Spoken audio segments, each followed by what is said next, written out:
Hello and welcome to another episode of Gig and Tell podcast. I'm Tash. I'm Phil. And today we're going to be talking about MGK, Machine Gun Kelly, because I went to see him on Tuesday in Birmingham. You did not come with me. I did not. So I'm sorry that I'm going to be kind of taking over this episode. I'm excited to hear about it. Yes, because usually I'll have had a catch up with you prior to the podcast, but I don't think we've spoken about it at all, not once. No, like I've seen you twice and we've not even mentioned it. Yeah. Because I'm a terrible sister and I have not asked you about it. Fresh to your ears, it's okay. You can say you were saving it for this. I was saving it for this.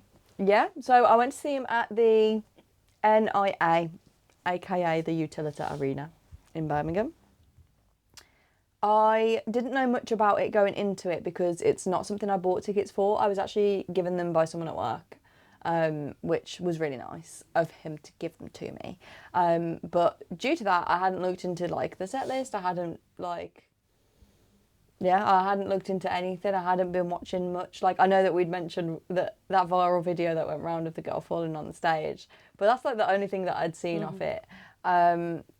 And to be fair, you know what? I feel like there's been a lot of thirst around MGK. I don't know if you've been getting it on your feeds.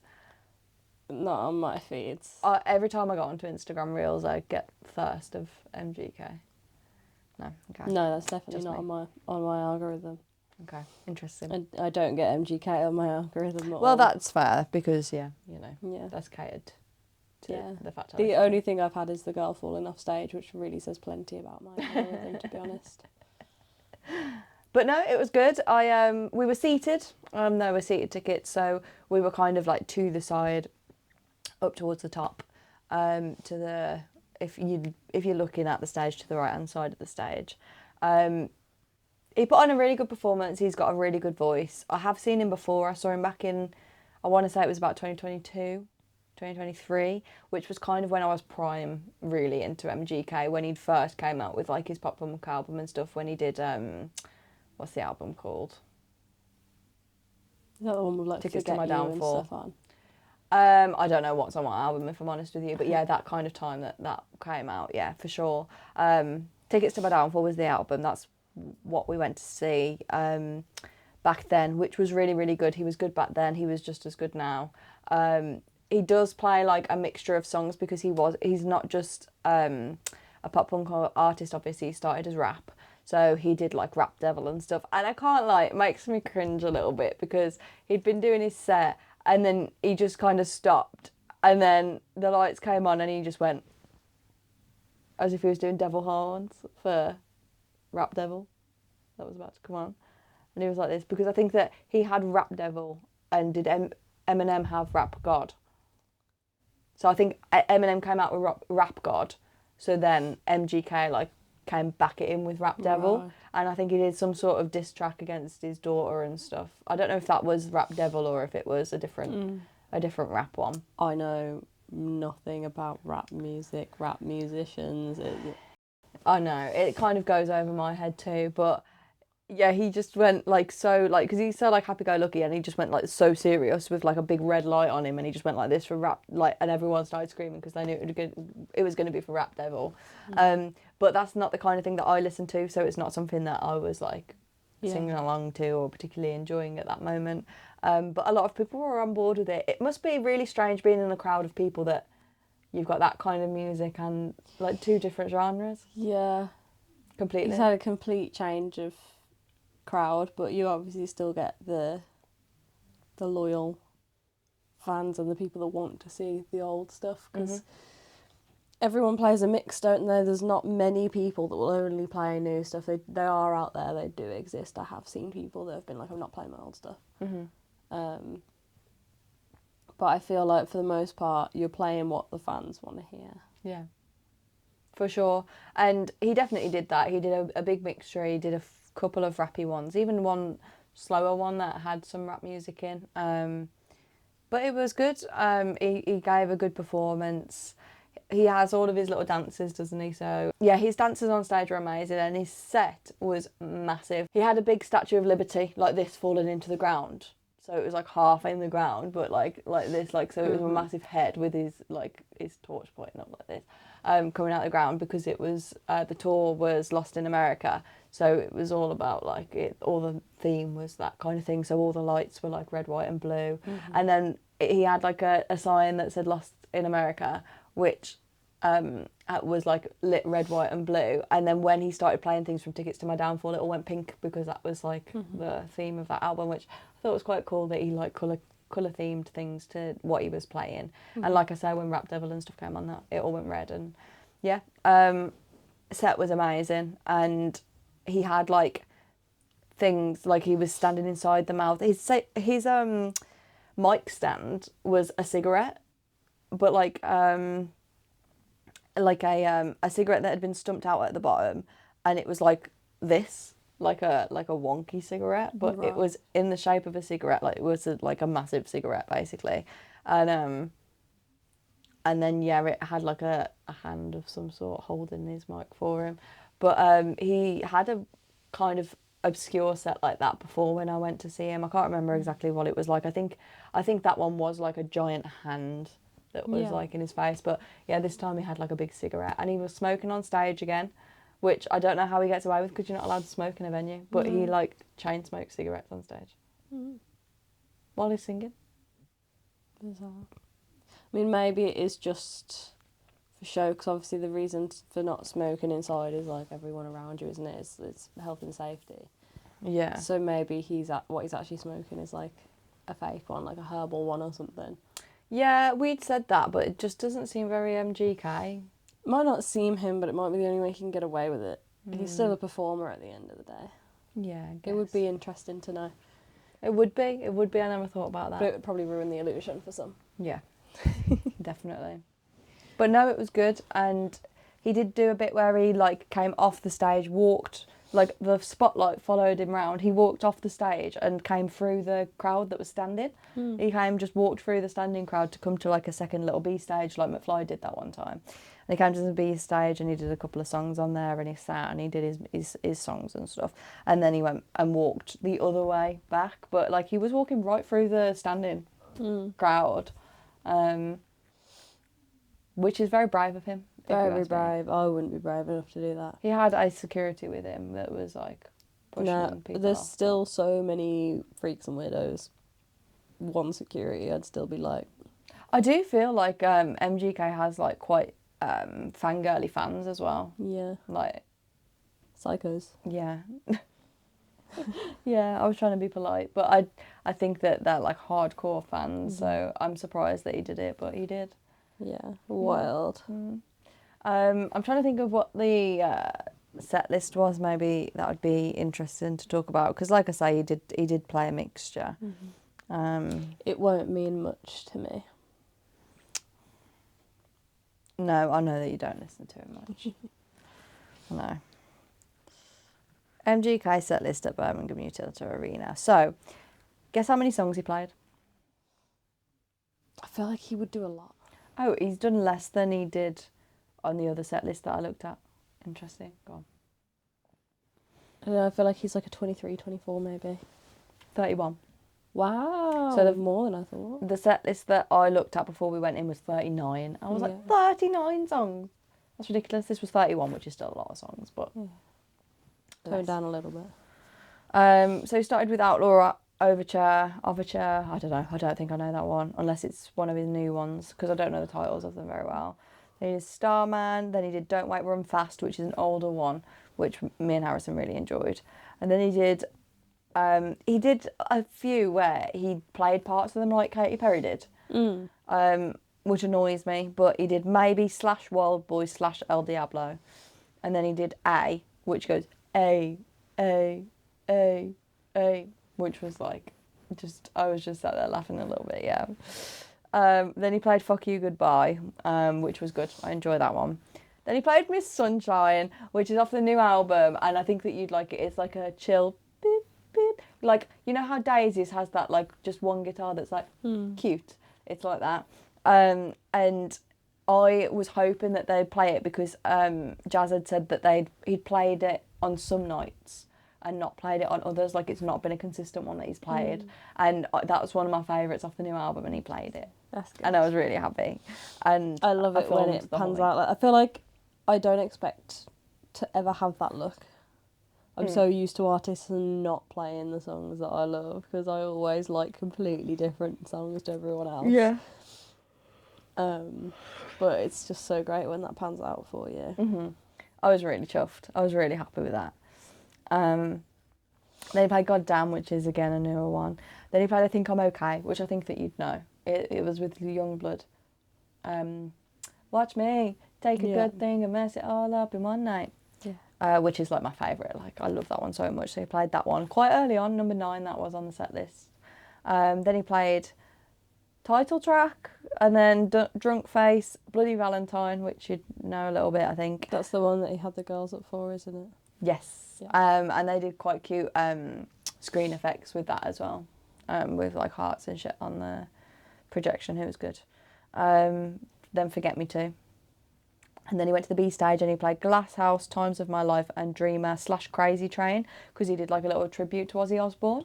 Okay. And he was speaking about Ozzy Osbourne a little bit and how it feels to lose a friend and a mentor and stuff. And I thought, wow, I didn't know that he kind of was in the scene with Ozzy Osbourne. Like, I knew that he did The Dirt, and Ozzy's in The Dirt, isn't he, briefly, when he's by the pool? It's been a long time since I've watched The Dirt. I'm pretty sure Ozzy has a feature in The Dirt, like, for, like, 10 minutes, if that, like 5 minutes maybe. Okay. I'm pretty sure, don't quote me, but I'm pretty sure that he, like, has an appearance. So I knew that he, like, knew him from that, but, like, he was talking about him, like, they like, had each other's numbers, basically. And I was like, interesting. Mm-hmm. So yeah, he did Dreamer / Crazy Train acoustic, like, just him and his guitar on the B stage, and did, like, a little tribute to Ozzy, which I thought was really nice. I don't know if he just did that because he was in Brum. Yeah, I feel like, I suppose if there is a place you're going to do it, it's going to be in Birmingham. Yeah, it's going to be. And of course he made the joke of, what's up, Birmingham? And I am saying Birmingham. I'm not going to make the mistake everyone makes and say Birmingham. And, like, he was, like, doing the whole thing, and he was like, oh, I'm too good for that shit. And he was like, I'm going to go home and I'm going to start saying, people are going to say, what you eating? And I'm going to say, instead of ham. And it was funny. It was good. And then he went back to the main stage. He played Why Are You Here? This is what he sang on his way to back to the main stage, but he gave us options. He gave us 3 options: Till I Die, Candy and Why Are You Here? He played Why Are You Here, which I knew kind of, but I'd screamed loudest for Candy because I really like Candy, but he didn't play Candy.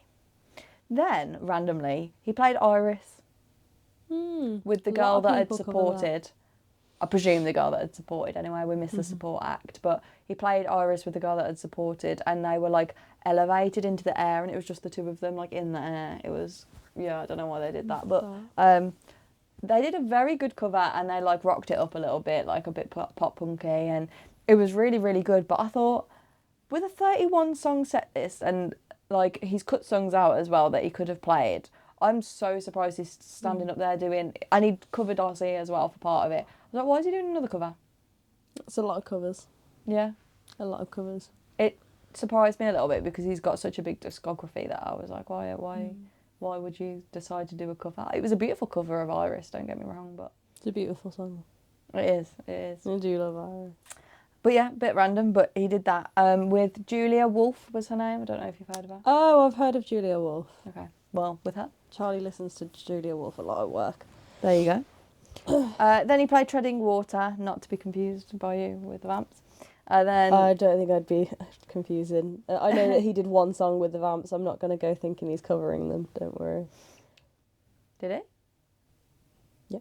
What? Which one is it? Too Good to Be True. I love that song. Is it MGK on that? Yeah.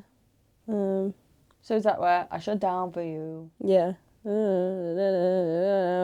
I can hear it. Please don't hesitate. Yeah. Take me while still something left to take. Ah, hilarious. Yeah, that's so funny. That's MGK. Oh, I love that. That's really funny. Oh, They've got some mad features. that warms my heart. Yeah. Cute. I'm not going to go thinking he's covering Tread in Water on tour. No, though. he's not doing That's a bit of a vibe change. You'd have Even been more. so shocked if he'd have stood there and started rapping Too Good To Be True. Yeah, can you You'd imagine? have been like, what's going I'd be on? like, no, yeah. That's like alternate universes colliding. That's how I felt when I saw that picture of Austin Knight and Connor Balls like in the back together, and I was like, I can't comprehend these two. These are my two separate favourite worlds. bands, but from different genres. Completely different spectrums, complete opposite sides of the world, and you're just telling me they're just hanging out. Just chilling.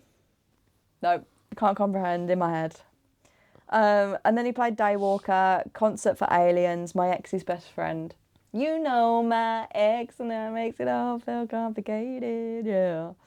And then Jawbreaker, which I think you'd like, actually. That's one of the newer ones. I think that Jawbreaker might feature Willow or feature someone, like a female singer.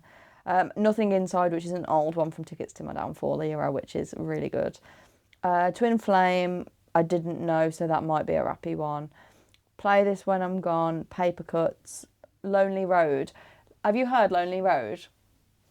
Let me play you a clip. I can tell you now, I know very few MGK songs by title.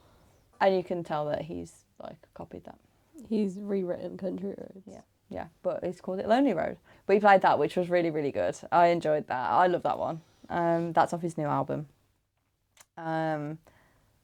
He played Cliche, which I'm sure you've heard. That has been everywhere. That's the one that's got the viral TikTok dance going round, which goes... Oh, I can't think of how it goes.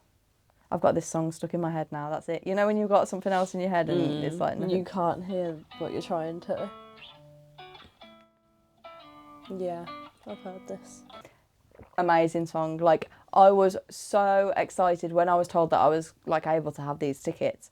I was like, I get to see Cliche. Like, because that's like that and Miss Sunshine, which I wasn't sure if he was going to play, but I knew he'd play Cliche because that's like his single from the album.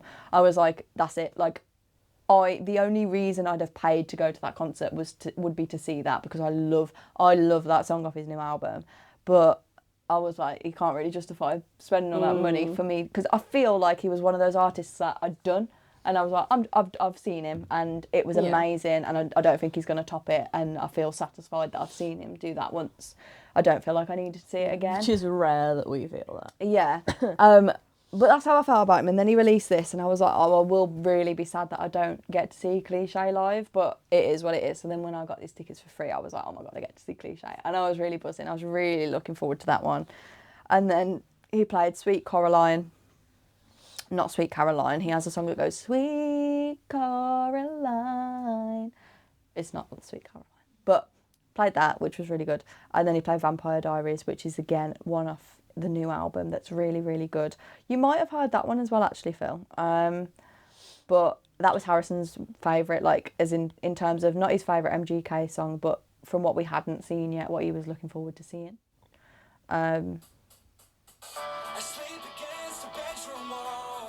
Recognise it or no? It feels familiar, but I think it just sounds like so many others. Yeah, like he's a very rinse and repeat. It just sounds like MGK. Yeah. Like, I feel like I've heard it because it just sounds like MGK. That's fair. That's fair. I feel like he's a bit like Green Day and All Time Low in that sense of they release one thing and everything sounds kind of the same. But if you like it, you like it. Yeah. And it sticks. I've also just realised from getting this up, I am so sorry. I've been calling it Lost in America, and it's Lost Americana. It's okay. So- You just put the syllable in the wrong place. So I'm really sorry, guys. It was not Lost in America, it's Lost Americana. So apologies. I know I now look like a fake fan, but I've just told you it was a free ticket. I have you just weren't. said that. You weren't. I've been bothered very until open then. that I did not pay for this ticket. So yeah, Lost Americana, and I'm very sorry. I do backtrack that. Thank you very much. So yeah, that was the set list. It was very good. It went on until just before 11, I believe, and then we got the last train back. And yeah, he was good. He had like one bit where he had fire all coming out of his guitar, like he had like sparklers coming off the end while he was playing, which I was literally thinking, like, if I was on the front row, like it was like the sparks were going into the front row, I'd be like terrified. Yeah. That's like live airborne fire. It's controlled pyro, but yeah, it is. you do get worried that things can go wrong. Yeah. It does happen. Things go wrong. Exactly. But yeah, that's it really. It was really, really good. Had a good time. Knew that it would be good because I know that he's a good performer. We did do one cringy bit actually where Harrison had actually gone to the toilet, and I bet he's glad that he did, because he came onto stage and he said, "Now ladies, I've got a question for you." And everyone like screamed, and then he went, "Do I really need this on?" and tugged at his t-shirt, and everyone was like, "Ah!" And then he said, hold on, let me take my ears out so that I can hear you properly," and took his ears out and he said, "Do I really need this on?" And then the crowd screamed, but he'd kind of done it while they were still screaming in the last one, which meant that a lot of people hadn't heard what he'd said. So then not many people screamed, and he'd taken his earpiece out to be like, "Who wants me to take my shirt off?" And it was pretty dead. Like, the crowd didn't really cheer, and it felt really awkward. Oh dear. It felt really awkward. But anyway, then he did this whole thing where he like takes his shirt off and he like threw it or whatever, and yeah, he did like a whole thing of it.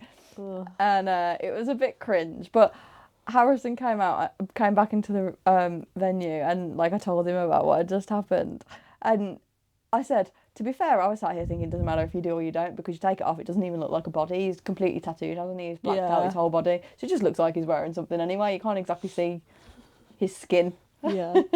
I know it is his skin, but like, you know what I mean? Especially from how far Yeah. back we were, it was like, well, take it off if you want. It's just a shadow Yeah.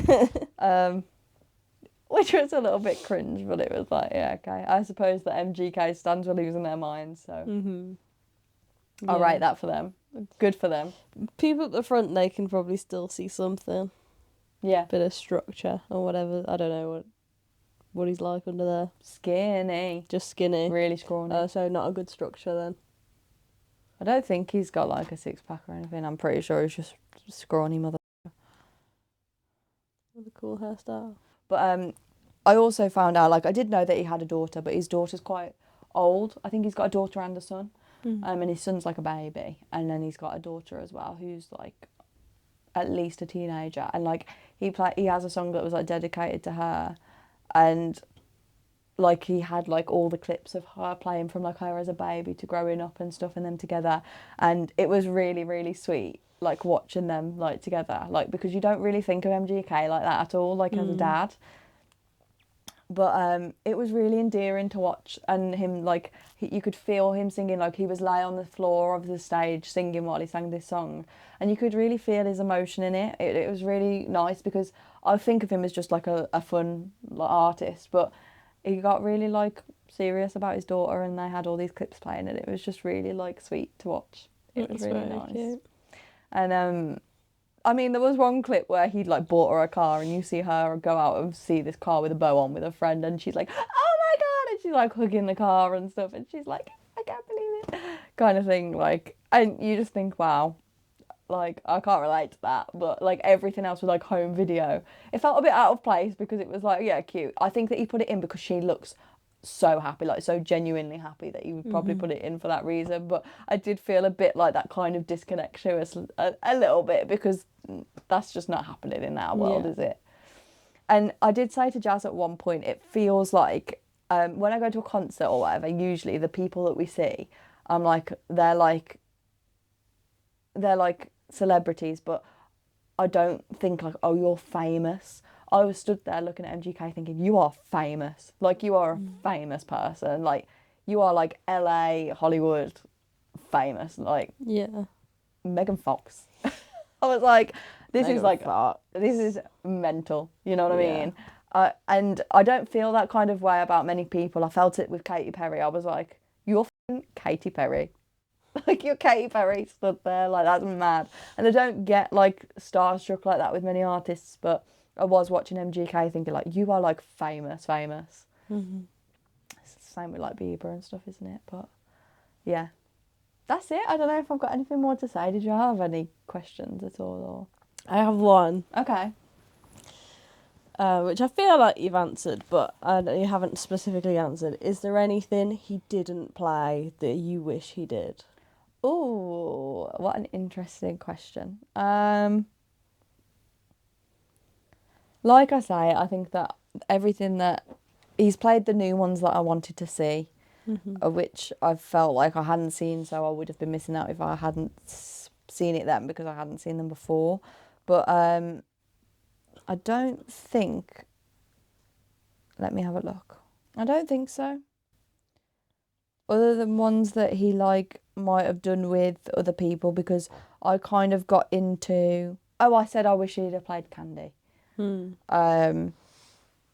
But yeah, other than the ones that he did like with collabs, because I kind of got into him through Youngblood, but like they're Youngblood songs with him on, so like he's not likely to play them. Yeah. But Boys Life, for example, with Avril Lavigne, I like that one, and he did one with Willow, which was Emo Girl, which is so cringe, but I just love it. So things like that I would have liked to have seen, but I don't feel like I've missed out as such that I haven't seen them. And from looking back at these tracks as well, I'm thinking not really. Like he's kind of played everything that I'd have good. So it wanted was to a have winner seen. of a set list. I like Love Race with Kellen Quinn, which he didn't play, but he has one with Kellen Quinn, which is really good. All these collabs. I know. He's a proper, like, I think that when he started his pop punk phase, he proper collabed with, like, everybody in the pop punk scene to get him into the space, I think. Yeah. Like, because he did Avril Lavigne, Willow, Youngblood, Kellen Quinn. Yeah, he was on a Sleeping with Sirens songs as well. Yeah. What song is that? Um, I can hear his part in it because I can hear him go, MGK. yeah. Is it Alone?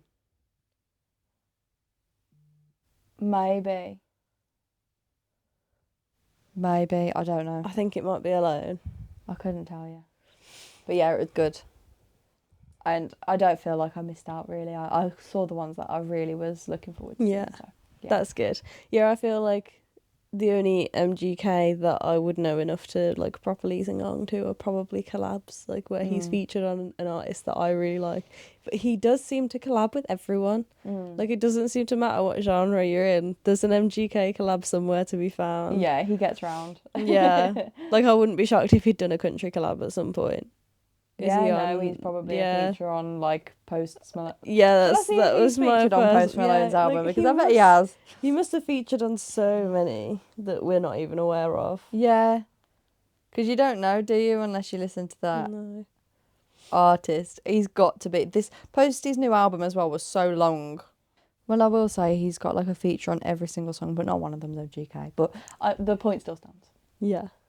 I will say it's not the first, because it was similar when I went to see Tom Jones a couple of years ago, and Where is this going? it was a seated ticket when I went to see Tom Jones, and everyone stayed sat, which I expected because he's got slow songs, and his whole audience was quite old because they're all people that liked him from back in the day. You can understand it for an older artist. Yeah, like there was a lot of older people there at this concert, so I was expecting to Sorry, I had a stutter there. I was expecting to stay sat down for that, so it didn't surprise me. When we were going into this one, I actually said something on the train, because Harrison had been talking about how his legs were hurting because he'd done a workout. And I said, well, that's pretty stupid of you to have done that right before going to a concert, because you're going to be stood all evening. He said, it's a seated ticket. I said, yes, but no one sits even when you're sat. We got there and everyone was seated. Like, no one got up when he came on. It's such a weird one seated. It's very unpredictable, I find, because somehow every now and then you end up in a block where it's like families or like people who have bought the tickets because they can't stand for a long amount of time, or like, you know what I mean, like you all seem to end up together, and then we're just in the middle of it, just like, because I remember thinking the same with McBusted when McBusted toured. I remember we didn't get tickets straight away, so there was only seated left when we decided to go, because we weren't going to. And then last minute we decided to go for some reason. We booked these tickets, but we were at the back in the seats. And I remember everyone staying sat and feeling really annoying standing up. And I remember loads of people with families with their kids, so they left early as well. And I remember just being like, there is no atmosphere here. Like, it is sad. it is awful. It annoys me so much.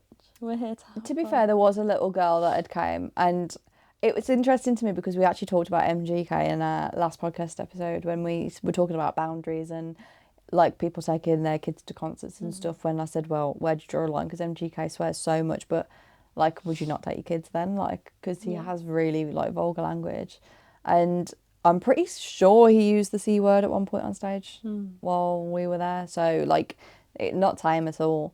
And the girl that was sat behind us was about 14, I'd say. And she was like standing and jumping for the whole thing. And like you say, I was surrounded by like what felt like families or older couples that were like in their 40s. So people that just wanted to sit and enjoy and watch. But then me and Jazz equally felt very annoying because we were bouncing around. That's the thing, isn't it? Because you're going to enjoy it how you want to enjoy it.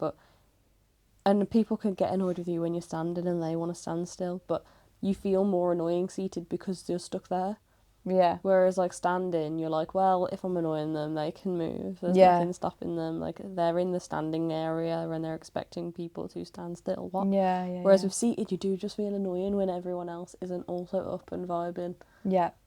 Don't get me wrong, there was odd people standing up and stuff, and like there was a group of 4 people that were like a few rows down from us that kept standing up now and then to like kind of join in, and they were like kind of chavvy looking. Like, I think they were mainly there for his rap stuff, but they were really enjoying some of his pop punk stuff as well. Like, and like to the point where like they were like cabbage dancing.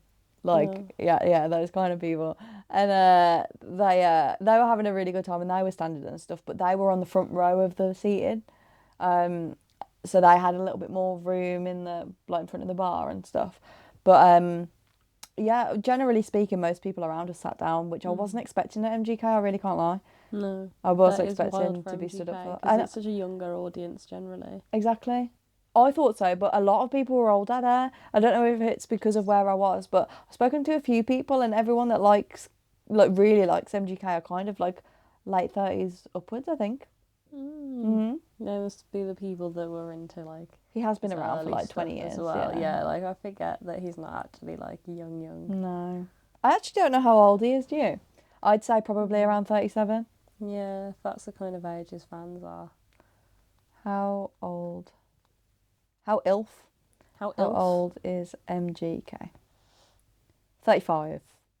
You are Sorry, fair. I was aging him a little bit there, but yeah. I think when you start getting to those kind of ages, it's so hard to tell, and I think 2 years off is a really good guess. Thank you.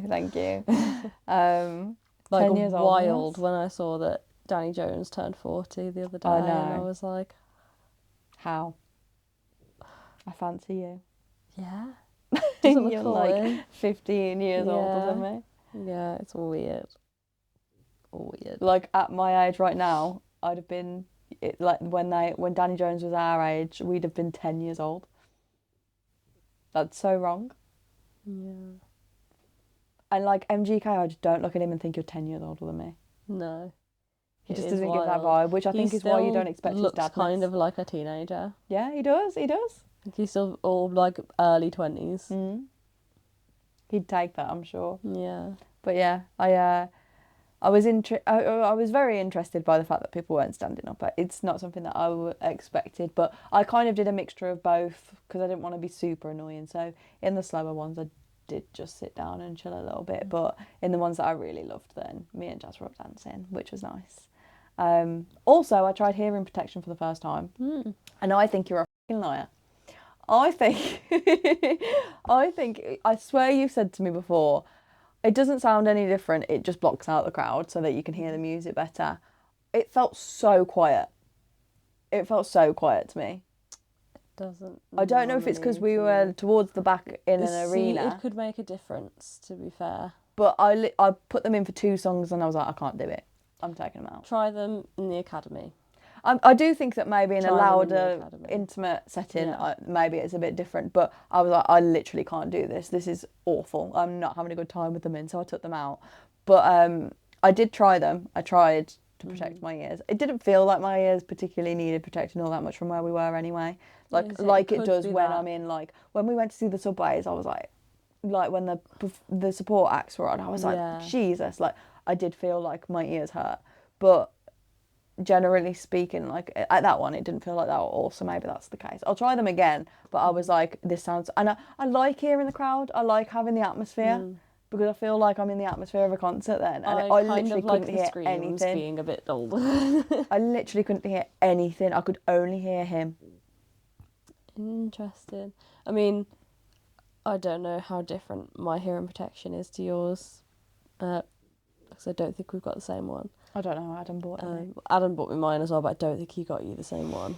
So I think definitely try them at a smaller venue. Okay, yeah, I'll have to try them in a smaller venue. But I did try my hearing protection because very important to protect your ears. You do it all the time, every concert we go to. But I just could not get on board. I'm already deaf though. Yes, true. I have less to lose, I guess, in a way, but more to lose. Yeah. I don't want to be in a position where I can't do this anymore because this is my favourite thing in the world. And I don't want to be in a position where I can no longer hear music. There is just literally no point then. Yeah. So I want to protect my ears, but I just did not enjoy it. I tried it. I went through 2 songs and was like, I've got to take them out. So we'll try it again, but I'm just reporting back. Okay, noted. I mean, yeah, I think try another venue, and I think if you still don't like it, maybe try a different one. Yeah, okay. Because there will be different hearing protections that work different, for sure. And I think the one that I have is like 20 quid off Amazon. Yeah. I really want to eventually invest in like proper, like moulded to my ears hearing protection. Okay, interesting. Because I think that would be the best kind of quality for getting the right balance. You know what I mean? Like proper, like good, like it is meant to be for gigs. Yeah. Then it's gonna block out the right thing. Because it's supposed to just cut out the high end. It's not supposed to cut out everything. Okay.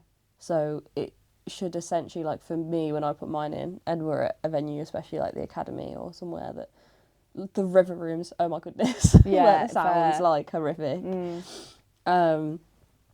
It just doesn't, you know, when it's so loud, and the river rooms is the best example for this, when it's so loud it like cracks. It sounds like it's cracking, but it's not, it's your ears. Yeah. It cuts that top end off, so you still hear everything else, and it should just cut out enough. I literally could not hear anyone cheering. All I could hear was me singing along. But if you then took them out and felt like you didn't need them, then it is probably just that it wasn't. Yeah, where we were in the venue. Yeah. Yeah. How big the venue was. Yeah.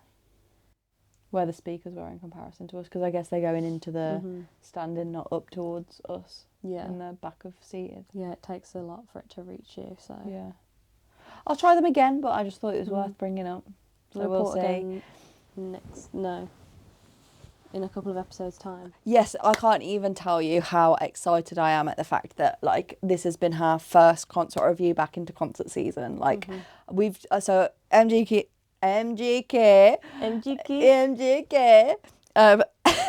has just kicked it off for me. We are going to see Benson Boone.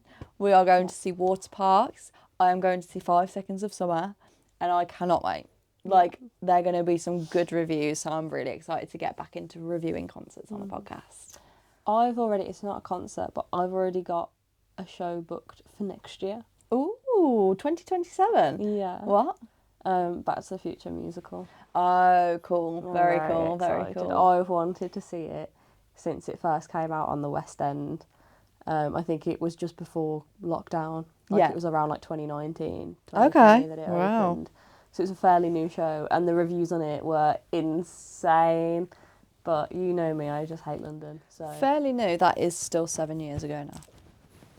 Yeah, but it's not like Les Mis old. Oh, It's a modern show. Yeah, fair enough. I'm sure that our manager at Tesco went to see it. I'm sure that he went and said it was amazing. He saw it in London. I've heard so many good things about it. I just never wanted to go to London for it. So the second I saw it, was like I was there for the ticket sale when they went on sale, and I've never done that for theatre before. Wow. So I was very like... Yeah, that's true. Actually, we've got a Waitress coming up at some point over the next couple of months. That's in May. I think that April's a little bit deader. But I think that March is a really good month for concerts. Yeah, I feel like this year I don't have as much booked as I usually do, but I think there's a few that we've still been like we're thinking about Lolo, but we haven't booked it yet. Yeah, I don't think that I'll do Lolo. I think that'll be you and our friend. Yeah. But April, I've not got anything in there. Hi, Prague. And Hey, then Grog. I've got Lolo in my May calendar, but I haven't booked the tickets.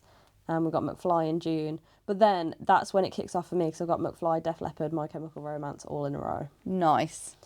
Like 3 weeks Very in nice. a row. So that's where I'm kind of at the minute, where I've had MGK, Water Parks, Yeah. then we've got the Hannah Montana thing, then I've got 5 Seconds of Summer. Like, we've got Benson Boone as well. Like, it feels like I've got loads going on at the minute. And then we're going to fall off again for April.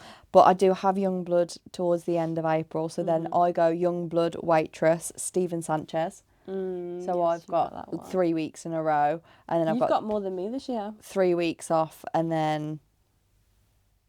Oh, no, quite a while off, actually, then. I've got, like, a month off, and then McFly and My Chemical Romance. But My Chemical Romance is the last concert I've got booked this year, at the moment. Yeah, me too. I also found out a week or two ago that there is, like, a whole lore behind My Chemical Romance and this tour. So when they did the American leg of the tour, apparently... I'd seen lots of clips of it online, but I didn't realise it changed each night. Okay. So different things changed each night. It's very political. Very, very political.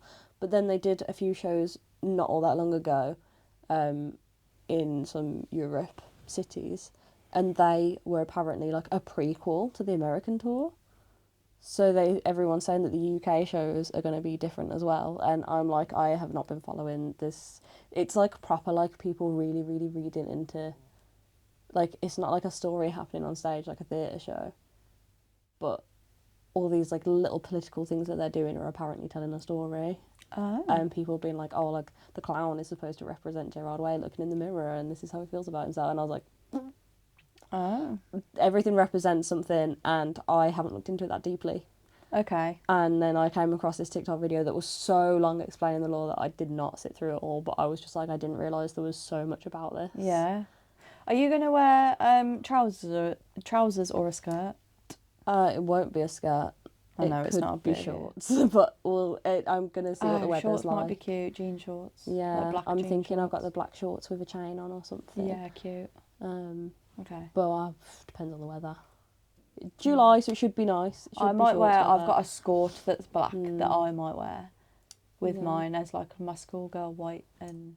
Yeah, because mine's red as well, so I don't think have that to I do might like go a white school and black with a red tie, but I haven't decided whether to do red tie or black tie. I've got a black tie with chains on. And a red top? shirt. Yeah. Maybe I'll do white top with red shirt and black skirt. I could have all three colours, and I Exciting. could have the red shirt with the black tie and white shorts. I love the concert outfit planning. It's like my fave. I'm not someone who buys outfits just for concerts, but MCR... I had to. I wore my red tie to MCR last time, and I don't know where that's gone. But my red tie with chains in, don't know where it is now. But I can't wear a red tie with a red shirt. So No, it's got to be the black one. Yeah, exciting things coming, guys. I'm really excited. But I think that kind of wraps it up for this episode. Yeah. Yeah.